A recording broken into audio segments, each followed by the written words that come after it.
असलामुअलैकुम। हाँ जी वीरो, की हाल चाल? ठीक ठाक हो ना? हुण राजी है हुण पै गई ठंड। जे कोई साडा माड़ा मोटा राइयां दा महरां दा कोई भरम बनिया सी ते ओह गवा के हुण राजी है।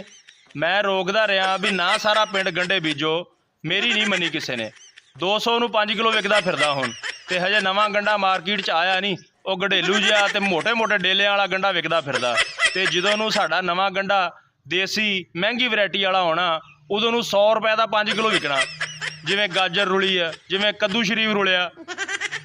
ਮੇਰੇ ਹਿਸਾਬ ਨਾਲ ਆਪਾਂ ਜ਼ਿਮੀਦਾਰ ਤਬਕਾ ਨਾ ਉਸ ਬੰਦੂਕ ਨਾਲ ਗੋਲੀ ਚਲਾਉਂਦੇ ਆ ਜਿਹਦਾ ਮੂੰਹ ਆਪਣੇ ਵਾਲ ਹੀ ਹੁੰਦਾ। ਇੰਨੀ ਸਮਝਦਾਰੀ ਨਾਲ ਅਲਹਮਦੁਲਿਲਾ ਜ਼ਿਮੀਦਾਰ ਤਬਕਾ ਕੰਮ ਕਰਦਾ ਕਿ ਹਰ ਛਮਾਈ ਸਾਲ ਬਾਅਦ ਆਪਣੀ ਫਸਲ ਨੂੰ ਆਪੇ ਹੀ ਜ਼ਲੀਲ ਕਰ ਲੈਂਦਾ, ਆਪੇ ਹੀ ਰੋਲ ਲੈਂਦਾ। ਆਪਾਂ ਮੇਰੇ ਹਿਸਾਬ ਨਾਲ ਨਾ ਲਾਈ ਲੱਗ ਆ।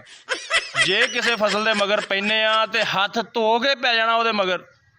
ਤੇ ਜੇ ਹੁਣ ਅਗਲੇ ਸਾਲ ਗੰਢੇ ਛੱਡਨੇ ਆ ਨਾ ਤੇ ਸਾਰਿਆਂ ਨੇ ਹੀ ਛੱਡ ਦੇਣੇ। ਗਾਜਰ ਛੱਡਣੀ ਆ ਤੇ ਸਾਰਿਆਂ ਨੇ ਹੀ ਛੱਡ ਦੇਣੀ। ਮੇਰੇ ਹਿਸਾਬ ਨਾਲ ਆਪਾਂ ਲਾਈ ਲੱਗ ਆ।